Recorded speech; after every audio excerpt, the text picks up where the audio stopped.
قصتنا اليوم عقد ما بين شادية وصلاح ذو الفقار. ويقول صلاح عن فترة زواجه من شادية: كانت هناك مشكلة كبيرة هي الغيرة التي دبت بنا، وكنت أغير حتى من أدوارها مع زمايلنا في الوسط الفني، واقترحت عليها أن نوقع عقد ينص على إني لا أقبل أي فنانة في الأفلام، وأن توقع هي بأن لا تقبل أي فنان في أفلامها.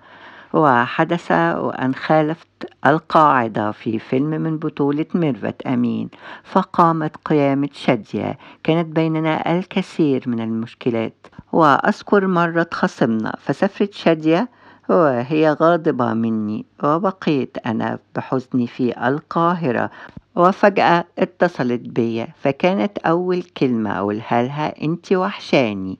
وكان ردها: وأنت كمان.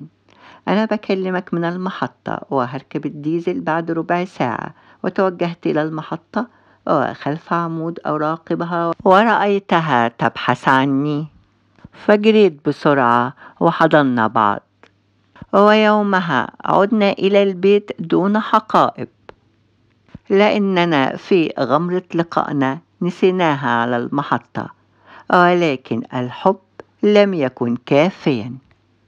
طلقتها في المرة التي تلت ذلك، وهو طلاق لا رجع فيه، ولكننا فضلنا أصدقاء، حتى أنني حين نويت السفر لبيروت اتصلت بها وطلبت مني شراء علاج لها من هناك.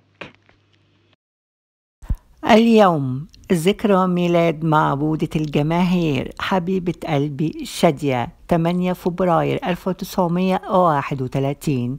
ومواقف إنسانية في حياة شادية. ومن المواقف الإنسانية عندما طلبت الفنانة الكبيرة شادية 10,000 من الجنيهات مقابل التصوير التلفزيوني لمسرحية ريا وسكينة، التي كانت تتقاضى عنها 450 جنيها يوميا منذ عرضها. منتج المسرحية حقق أرباح من وراءها وصلت إلى 500,000 جنيه. وعندما حصلت شادية على المبلغ وضعته في أظرف، وقامت بتوزيعه على العمال الذين عملوا معها في المسرحية. وعن اعتزال شادية تقول: فعز مجدي أفكر في الاعتزال، لا أريد أن أنتظر حتى تهجني الأضواء بعد أن تنحسر عني رويدا رويدا. لا أحب أن أقوم بدور الأمهات العجائز في الأفلام في المستقبل بعد أن تعود الناس أن يروني في دور البطلة الشابة. لا أحب أن يرى الناس التجاعيد في وجهي ويقارنوا بين صورة الشابة التي عرفوها والعجوز التي سوف يشاهدوها.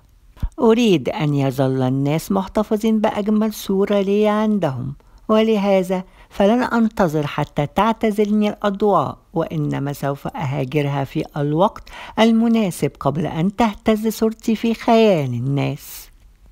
بهذه الكلمات توجهت بها الفنانة شادية لجمهورها لاعتزالها الفن، بعدما تمكن الشيخ محمد متولي الشعراوي من إقناعها بذلك. رحم الله فاطمة أحمد شاكر، المعروفة فنيا باسم شادية.